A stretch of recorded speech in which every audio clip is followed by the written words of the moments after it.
구독과 좋아요는 저에게 큰 힘이 됩니다. 안녕하세요. 부동산 뉴스를 읽어주는 박 팀장입니다. 며칠 전에 국세청에서 이번에 부동산 3법, 특히 종부세, 취득세, 양도세 부분 이게 많이 바뀌다 보니까 많이 어려운 부분들이 많습니다. 저희도 똑같습니다. 그래서 백문백답에 넣으면 거의 내용들이 나와 있는데 이거 전체적으로 설명하려면 너무 시간이 많이 걸려서 양도소득세 부분하고 좀 중요한 취득세 부분에서 제가 따로따로 한번 설명드려볼까 합니다.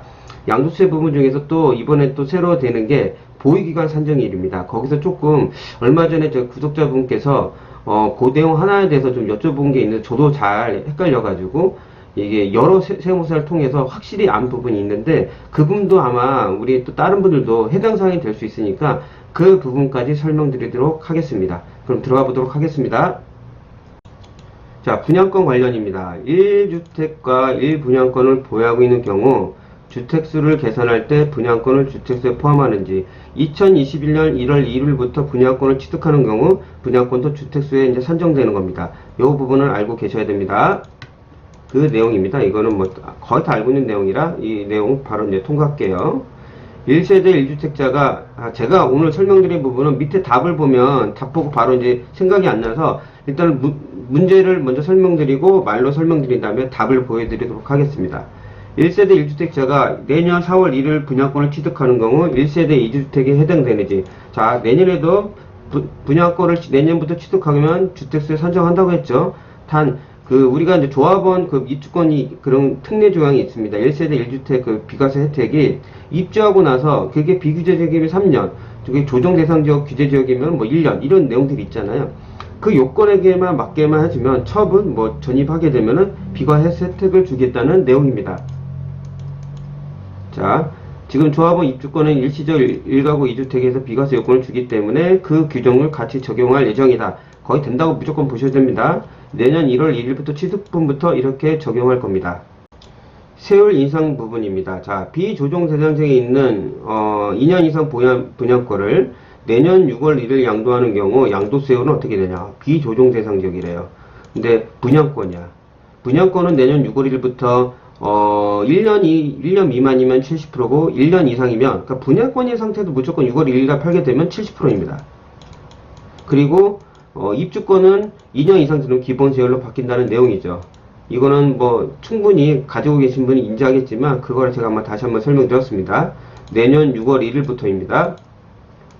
2년 미만 보유주택 및 조정 대상 지역 내 다주택에 대한 인상된 양도세율. 우리가 2년 미만 보유주택 우리가 아까 말씀드린 거 있죠. 단타 치는 것들 70% 내는 거 하나 있잖아요. 그게 다 내년 6월 1일부터입니다. 조정 대상 지역 내 2주택 같은 경우는 내년 이제 보면 이제 10%인데 내년 6월 1일부터는 20%고 다주택은 20%에 30% 늘어나는 게 내년 6월 1일부터죠. 그러니까 그 전에 매도할 분이 상당히 많다는 내용 그 전에 계속 제가 전달해 드렸습니다. 세율, 중과세율 적용 관련인데요. 조정 대상에 있는 종전주택의 취득일로부터 1년이 되기 전에 신규주택을 취득하고 다시 그날부터 3년 내 종전주택을 양도하는 경우 2주택 중과세율을 적용하는지. 자, 이렇게 산 사람은 누군지 모르겠지만 참 이거는 부동산을 모르고 사는 겁니다. 부동산은 취득을 하고 1년 뒤에 취득을 해야지 우리만 일시적 일가구 요건을 맞춰서 팔 수가 있는데 1년이 되기 전이기 때문에 비과세 요건이 되지 않습니다. 다만 3년 이내에 양도를 하게 되면 3년 이내 종전주택을 양도하는 경우 중과세율은 적용하지 않는다는 겁니다. 왜? 주택을 취득하고 3년 이내에 팔게 되면은 그 조건을 맞춰주겠다는 내용입니다. 중과세율은 적용하지 않는다는 뜻이에요. 다만 비과세 혜택을 받으려면 1년 취득하고 1년 이후에 취득을 해야 됩니다. 그 부분이 제일 중요한 내용이 이거는 거의 대부분 알고 있겠지만은 혹시 모르고 계신 분들도 있을 것 같아서 설명드렸습니다. 1주택을 보유한 1세대가 2018년 9월 13일 이전에 조정 대상지역에 있는 분양권을 남편 명의로 취득하고 그 후에 배우자에게 증여해서 완공 후 이렇게 났다. 이럴 때는 중과세율을 적용하는지 문제가 뭐냐면은 2018년 9월 13일 이전에 취득했으면 중과세를 적용하지 않고 이후에 취득하면 중과세를 적용한다는 뜻입니다. 자, 이 내용을 좀 알고 계셔야 될 것 같아요. 2018년 9월 13일 이전에 취득했어요. 계약금을 지급한 임대주택은 중과세율을 적용하지 않는다. 다만 2018년 9월 23일 이전 취득계약 및 계약금 지급 여부는 당초 남편 명의로 계약 당시를 기준으로 본다고 합니다.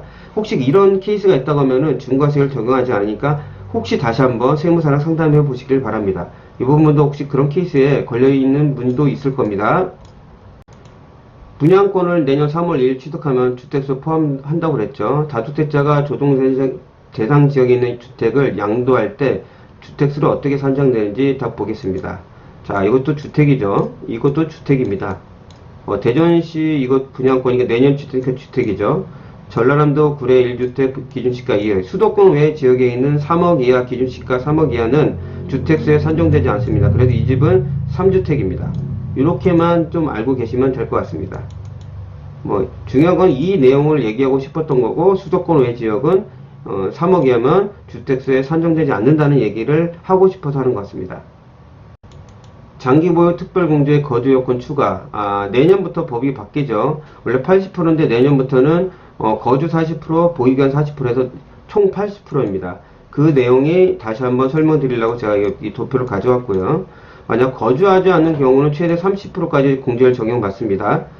시행은 내년부터니까 혹시 거주기간이 2년만 했고 보유기간이 10년 넘었다고 하면은 8년 이상 살아야지 80% 받을 수 있으니까 제대로면 이번 년에 8년 분도 상당히 많을 거라고 보입니다. 3주택을 보유한 1세대가 2019년 12월 17일부터 6월 30일까지, 솔직히 이건 큰 의미가 없는데 지난 거라 혹시 한번 알고 계시라고 제가 가져왔어요. 작년 2019년 12월 17일 부동산 대책에서 그 다주택을 갖고 있는 분한테 6월 30일까지 기본세율을 해주면서 장기보유 특별공제까지 적용해 준다고 하는 내용입니다. 자, 그 내용이 기본세율에 1세대 1주택으로 보는 경우에는 장기보유 특별공제까지 해준다는 내용입니다. 일시적 1세대 1주택과 장기 임대주택을 보유한 1세대 3주택자가 고가주택을 양도할 때 이런 이제 특례 종류를 받아 비과세 적용된 경우 나머지 부분, 9억 초과분에 대해서 세율 및 장기보유 특별공제는 어떻게 되냐. 아마 이런 케이스가 상당히 있을 수 있을 것 같아요. 이 부분을 꼭 알고 계실 것 같아서 제가 갖고 왔습니다. 자, 9억까지 초과 특례로 적용받았는데 나머지 부분에서는 중과세율을 받습니다. 왜? 3주택자면은 당연히 기본세율 20% 더 받겠죠. 그리고 내년 6월 1일 지나면 30%입니다. 그렇게 적용되며 장기보유 특별공제는 적용되지 않는다. 혹시 금액이 너무 많이 차이 나다면은 기본세율이 20에서 30% 늘어나니까 그 부분 꼭 참고하시길 바랍니다. 1세대 1주택 비과세 여건. 이번에 제가 얼마 전에 한번 설명드린 보유기간 산정일이 바뀌었습니다. 이번 년까지 팔게 되면은, 그러니까 종전주택 취득이 되지만, 내년부터는 양도할 때는 그 직전에 그게 과세가 되냐 비과세가 되냐에 따라서 그게 직전에 마지막 팔기 전에 두 번째 주택을 팔 때 그 잔금 치른 날부터 보유기간이 산정이 됩니다. 이 부분이 좀 헷갈린 부분인데요. 그냥 과세가 됐냐? 쉽게 말해 과세가 됐으면은 그 두 번째 주택 팔았을 때 그 잔금일, 예를 들어서 9월 20일이라고 치면 9월 20일로 그날부터 시작되는 거고요. 비과세. 그러니까 1세대 1주택 비과세 해주는 거 아니에요. 일시적 1가구 1주택의 비과세 요건하고 맞는 겁니다. 그렇게만 생각하시면 쉽습니다. 비과세가 됐으면 그전하고 똑같고, 과세가 됐다고 하면은 그 첫 번째 주택은 그냥 취득일 자체가, 보유일 자체가 그때부터 시작인 겁니다. 보유기간 산정일이요. 자, 이거 보게 되면은 비과세가 적용이 않는 1주택을 양도할 때는 1주택이 된 날, 자, 이 주택을 팔았죠. 이 주택을 팔아서 과세됐으면 2021년 4월 달부터 그때 보유기간이 시작되는 겁니다. 그래서 이때 넘어가야지 팔아야지 비과세가 되는 거죠. 2년이 넘어야 되니까요. 자, 두 번째. 3주택을 보유한 1세대가 주택을 양도했어요. 과세됐네요. 일시적 2주택이 된 상태에서 종전주택을 내년에 양도하는 경우, 내년 후에 양도하는 경우 비과세 요건은 적용할 때 보유기간은 언제부터 계산하냐. 자, 전에도 한번 제가 그 유튜브 이거 올릴 때 했습니다. 3주택에는 아무 의미가 없어요. 2주택에 대해서 나머지 1주택이 될 때 1세대 1주택 비과세 요건을 봐주는 거기 때문에 3주택은 아무 의미 없고 2주택이 남았을 때가 이제 문제인 겁니다. 그 내용입니다. 아주 간단합니다. 남은 2주택이 일시적 2주택이 된 경우 양도하는 경우는 종전주택 비과세 보유기간. 예를 들어 잘 보십시오. 취득했는데 C주택을 팔았어요. 근데 2주택이 아니라 A주택을 양도할 때는 이 2015년 10월 달에 취득인 겁니다. 이거는 아무 상관이 없습니다. 그래서 만약에 비과세 요건이 맞았다고 하면 이건 비과세 되고 나머지도 이주택도 이때 취득한 거고 똑같은 걸로 되는 겁니다. 중요한 건 3주택은 아무 의미 없고 2주택일 때 이제 그 보유기간 산정이 가는 거예요. 왜냐면 3주택일 때는 과세되고 2주택이 과세가 되잖아요. 대신 일시적 1가구 2주택이 이렇게 될 때는 케이스가 됐을 때는 그 날짜를 잘 산정해야 되는데 3주택일 때는 아무 의미가 없다. 그거는 의미가 없고 2주택일 때 그 첫 번째 주택의 취득일을 보는 겁니다. 종전주택 취득일이에요. 일시적 1가구 2주택이 된 주택을 양도해서 비과세 적용 후 신규 주택을 취득하여 다시 일시적 1주택이 된 다음 최종 1주택을 양도하는 경우 보유기간은 어떻게 되냐? 비과세 되면 어떻다고 했죠? 그 주택을 한다고 했죠? 양도하는 주택의 취득일로 보는 겁니다. 비과세를 받게 된다면요. 자, 밑에 거 예를 보면 설명드릴게요. 자, 이 주택을 취득했을 때 비과세 됐어요. 그러면 이 주택의 취득일은 이날인 겁니다. 자, 그리고 C주택을 취득했어요. 1년 넘었죠? 그 다음에 이 B주택도 양도했던 비과세. 그러면 이 주택도 취득일이 2018년 5월인 겁니다. 취득일이. 이날이 아니고요. 그러니까 비과세가 되는 거죠. 만약 이날로 한다면 C주택은 과세가 돼야 되겠죠? 아닙니다. 비과세는 그전하고 똑같다고 보시면 됩니다. 그래서 A, B, C 주택의 취득일부터 보유기간, 취득일이에요. 취득일. 그래서 비과세를 받으면은 그 주택을 취득할 때는 거고, 이번에 바뀌는 거는 과세가 되면 그 마지막에 팔았던 잔금날부터 보유기간이 산정된다는 것만 딱 두 가지만 기억하시면 됩니다. 다른 케이스는 제가 구독자분이 한번 문의가 왔었는데, 저도 그 부분에서, 이 부분은 충분히 이런 경우가 있겠다 해서 제가 그건 좀 이따 설명드릴게요. 2주택을 보유한 1세대가 1주택을 과세됐습니다. 1주택이 된 후 다시 신규 주택을 취득하여 일시적 2주택 상태에서 1주택을 2021년 1월 2일 양도. 왜? 내년부터 법이 바뀌는 거니까요. 그러니까 만약 A주택이 있고 B주택이 있는데 B주택을 팔았어요. 과세됐으면 그 과세된 날부터 취득하는 겁니다. 그것만 딱 인지하고 가시면 됩니다.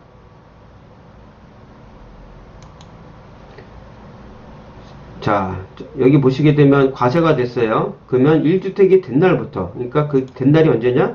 2주택을 팔았을 때 2019년 8월인 겁니다. 1주택이 된 날부터 그 날이 보유기간 산정일입니다.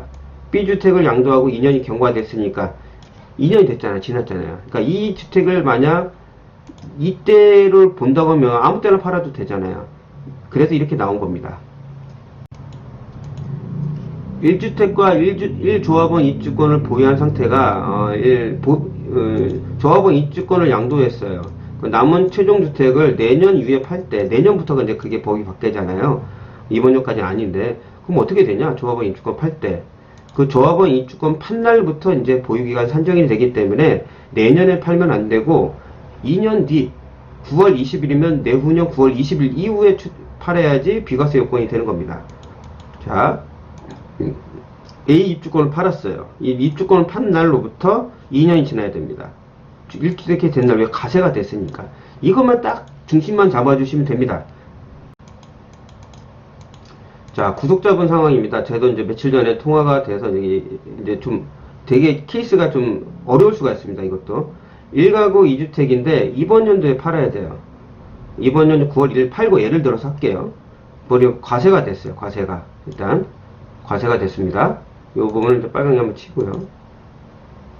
내년에 마지막 고가주택을 양도하는 경우 마지막 주택 취득이, 그러니까 과세가 됐으니까 내년에 팔아도 과세가 될 거 아니에요. 그쵸? 근데 이분은 그 집을 15년 이상 거주했고 15년 이상 보유했대요. 매가를 15억이라고 치면 이거는 당연히 아까 말씀드린 보유기간이 2년이 안 됐기에 세금이 나오겠죠. 그렇죠? 세금이 나옵니다. 근데 장기보유 특별공제는 어떻게 될까? 이게 세무사보다 좀 의견이 분분하지만 어떤 분은 장기보유 특별공제도 안 된다는 분이 있어요. 근데 그분도 잘못 알고 있는 겁니다. 자, 이 지금 나와 있는 보유기간 산정일은 1가구, 그러니까 1세대 1주택의 비과세 요건에 맞게 지금 보유기간 산정일인데 이분은 9억에 대한 비과세를 못 받을 뿐이에요. 왜? 보유기간이 이제 2년이 안 넘었기 때문에. 그래서 안 돼요. 9억까지는. 9억 초과 우리가 80% 장기보유 특별공제라는 게 있잖아요. 80% 장기보유 특별공제는 9억 부분에 대해서 비과세를 받을 때 나머지 분에서 80% 장기보유 특별공제를 해준 겁니다. 근데 이분은 9억분에 대해서 비과세 혜택을 못 받아요. 다만 15년 이상 거주를 했기 때문에 장특 80%가 아니라 30%인 겁니다. 왜? 이 지금 요건이 내년부터 바뀌는 거는 1세대 1주택에서 비과세 요건이 9억분에 대한 비과세를 받냐 안 받냐의 부분에서 지금 나오는 내용이거든요. 근데 이분은 과세가 됐기 때문에 비과세 혜택을 못 받아서 장기 보유 특별공제는 30%까지밖에 안 된다는 내용. 이거는 확실히 누구든지 이거 케이스가 올 수가 있습니다. 왜냐면 이분도 뭐 팔고 나중에 뭐 그 후에 스케줄이 있기 때문에 거기까지 제가 말씀드릴 수는 없겠지만 그런 부분이 있어서 꼭 내년에 파셔야 되는 분이에요. 그래서 이분은 케이스가 참 어렵습니다. 이번 년 팔고 이분은 내후년에밖에 못 팔아요. 지금 가지고 있는 스케줄을 최소한 2년 이상 더 늦춰야 되는 상황이 됐습니다. 만약 뭐 어떻게 거의 내용까지 잘 모르겠지만요. 자, 과세가 됐기 때문에 이 취득일이 9월 20일인 거예요. 그럼 2년이 지나야 되는데 2년이 지나지 않았기 때문에 9억 비과세 요건에 해당되지 않아 세금이 나오는 겁니다. 장기보유 특별공제는 고가주택 9억분에 대해서 비과세 받을 때 나오는 건데 나머지 부분에 대해서 근데 비과세에 해당되지 않기 때문에 장특은 30%까지밖에 안 된다. 9억 비과세도 안 되죠. 장특도 30%까지밖에 안 돼요. 특히 서울에 있는 투기관리지구 주거인 주택 같은 경우 이런 경우가 케이스가 나올 수가 있습니다. 분명히 이번에 주택을 2개 가지고 있고 처분하고 딴 거 3개 시선이 나는 거 뭐 이런 게 청약할 수가 있잖아요. 그 2년 3년 뒤에 스케줄이 있는데 이런 부분 때문에 크게 세금을 맞을 수 있으니까 여러분 꼭 조심하시길 바랍니다. 이 부분도 저도 구독자분 때문에 배운 겁니다. 저도 이렇게 공부를 해서 올리지만은 또 다시 이렇게 뭐 댓글이나 어떤 부분이 있으면 제가 다 완벽하게 알 수는 없잖아요. 그래서 저도 또 공부하고 또 물어보고 해서 이렇게 또 다시 전달을 해 드리는 겁니다. 그 부분 때문에 또 하나 배운 거예요. 자, 조정 대상 지역 내 종전주택을 보유한 1세대가 2018년 9월 13일 이전에 취득한 이거 아까 나왔던 내용이네요. 2018년 9월 13일 이전이냐 이후냐에 따라 틀리다고 했죠. 2018년 9월 14일 이후에 배우자에게 증여한 경우 일시적 1세대 2주택 보유 허용기간이 3년에서 2년으로 단축되는지 예전에 18년 9월 13일에는 조정대상 지역이 3년이었습니다. 3년. 자, 2018년 9월 14일 이후에는 3년에서 2년으로 단축됐다. 이전에 취득한 건 3년으로 본다는 뜻입니다. 일시적 1가구 2주택 할 때요. 다만 이번에 법이 바뀐 게 하나 있죠. 작년 12월 17일 부동산 대책에서 나온 건데요. 자, 그 내용이 여기 있습니다. 2020년 12월 10일 개정된 일시적 1가구 2주택을 적용할 때 신규 주택 취득 후 1년 내 전입하고 1년 이내 그러니까 팔고 1년 이내 전입하고 1년 이내 그 종전주택을 양도하는 강화된 비과세 요건의 적용 대상은 2019년 12월 17일 이후에 취득한 경우는 1년 이내 전입하고 전입해도 팔아야 됩니다. 그 전에 한 거는 2년입니다. 그 내용을 설명드린 겁니다. 조정 대상 지역 내 2019년 12월 17일이냐 12월 16일이냐에 따라서 틀려집니다. 워낙 이 부분은 제가 말씀 안 드려도 워낙 관심이 많으셔서 충분히 알 수 있는 내용이라고 할 수 있겠습니다. 1주택자가 2019년 12월 17일 이후 신규 주택을 취득하여 바로 신규 주택에 전입하였으나 17일 이후입니다. 1년이 지나서 양도한 경우 양도세 부담은 어떻게 되냐? 자, 2017년 12월 17일 법이 바뀌었죠. 조정 대상 지역 내 규제 지역입니다. 이건 규제 지역을 얘기하는 거예요. 그러면은 1년 이내 전입하고 팔아야 되는데 요건은 못 맞췄잖아요. 그러면 1세대 1가구 2주택이 되기 때문에 내년에 만약 판다. 그러면은 그게 내년 6월 1일 전이라고 하면은 조정 대상 2주택이면은 10%, 6월 1일 지나면 20% 이렇게 나오는 겁니다.